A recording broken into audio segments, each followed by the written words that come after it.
সম্মানিত খামারি প্রিয় ভাই বোনের আমার আসসালামু আলাইকুম।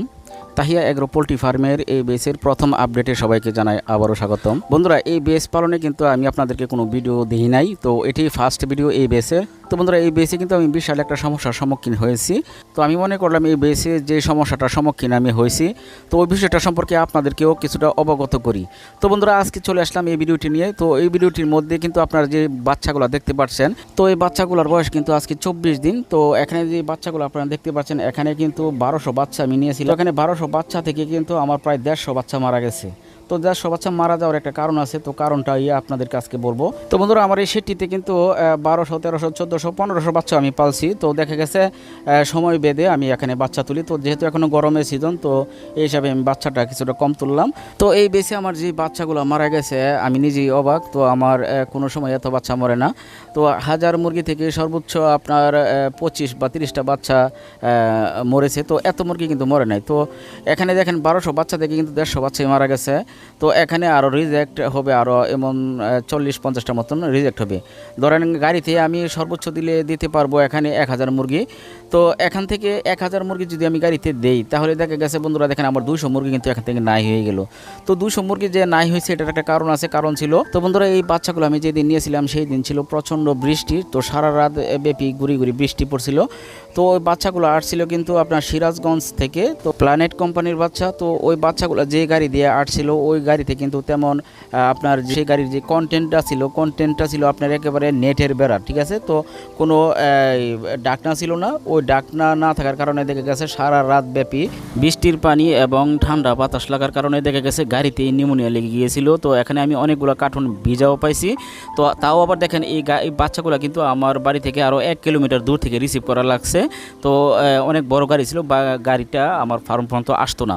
তো আমি 1 কিলোমিটার দূর থেকে কিন্তু বাচ্চাগুলো রিসিভ করছিলাম। তো রিসিভ করার পর দেখা গেছে এই বাচ্চাগুলো আমি আবার পলিথিন দিয়ে ঢেকে তারপরে নিয়েছিলাম। তো দেখেন এই বাচ্চাগুলো কিন্তু পাওয়ার কথা ছিল আমার রাত 10টা থেকে 12টা, 1টা, 2টার ভিতরে পাওয়ার কথা ছিল। তো বন্ধুরা দেখেন এই বাচ্চাগুলো কিন্তু আমি পাইছি পরদিন সকাল 11টায়। তো আমি যখন এখান থেকে বাচ্চার কার্টুনটা খুললাম, তো আমি সবগুলো কার্টুনের মধ্যে মিলিয়ে 17টা বাচ্চা আমি মরা পাইছি। তো মরা পাওয়ার কারণ হয়েছে গিয়া এখানে কিন্তু বাচ্চাগুলোর অলরেডি ঠান্ডা লেগে নিউমোনিয়া লেগে গেছে গাড়িতে সারা রাত ব্যাপী। তো কার্টুন মরা কয়টা পাইলাম আমি? 17টা। আরও এরকম 25 থেকে 30টা বাচ্চা একেবারে যায় অবস্থা। তো দেখেন এখানে কিন্তু অলরেডি আমার প্রায় 50টা মুরগি কিন্তু বোর্ডারে ছাড়ার আগেই কিন্তু শেষ।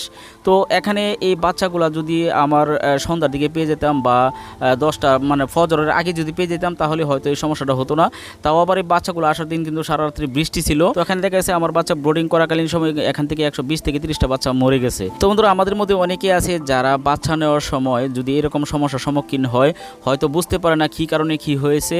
আমরা মনে করি এরকম যে আমাদের মনে হয় বাচ্চাটা ভালো আসে নাই, খাবারটা ভালো হয় নাই, এরকম মনে করি। আসলে কিন্তু বাচ্চাও ভালো আছে, খাবারও ভালো আছে, কিন্তু আমরা না বোঝার কারণে কিন্তু এই ধরনের কথা বলে থাকি। তো বন্ধুরা দেখেন, আমি কিন্তু সর্বদাই একটা কাজ সবসময় করে থাকি যে কোন কোম্পানির বাচ্চা নিলে আমি তাৎক্ষণিক বাচ্চাগুলো আমার হাতে পেয়ে যাব, ওই বিষয়টা কিন্তু আমি খেয়াল করি ভালো করে। তো দেখা গেছে এবার কিন্তু আমি প্ল্যানেটের বাচ্চা নেওয়ার ইচ্ছা নেই, জানি বাচ্চাটা দেরিতে আসবে। তাও কিন্তু দেখেন আমি এই প্রথমবার এই ভুলটা করেছি। তো আপনারা এই ধরনের ভুল করবেন না। যে কোম্পানির বাচ্চা নিলে আপনার সারা রাত্র পার করে সকালবেলা আপনি বাচ্চা রিসিভ করতে হবে, ওই কোম্পানির বাচ্চাটা না নেই বেটার।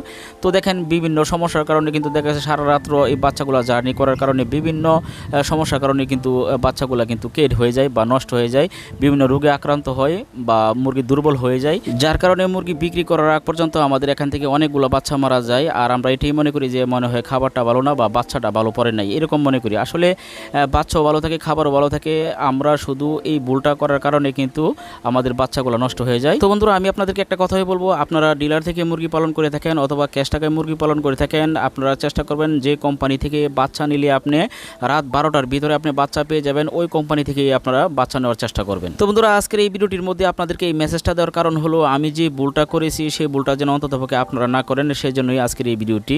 তো ভিডিওটি যদি ভালো লেগে থাকে তাহলে অবশ্যই লাইক, কমেন্ট, শেয়ার করতে ভুল করবেন না। আর এবং ব্রয়লার পালন সম্পর্কে সুপরামর্শ পেতে আমার চ্যানেলটিকে অবশ্যই সাবস্ক্রাইব করে পাশে থাকা নোটিফিকেশনটি অন করে রাখবেন, যাতে করে আমি পরবর্তী ভিডিও আপলোড করার পর আপনিই সর্বপ্রথম দেখতে পারেন। তো বন্ধুরা, পরবর্তী ভিডিও দেখার আমন্ত্রণ জানিয়ে আজকের মতো এখানেই বিদায় নিলাম। ততক্ষণ আপনারা ভালো থাকুন, সুস্থ থাকুন। আল্লাহ হাফেজ।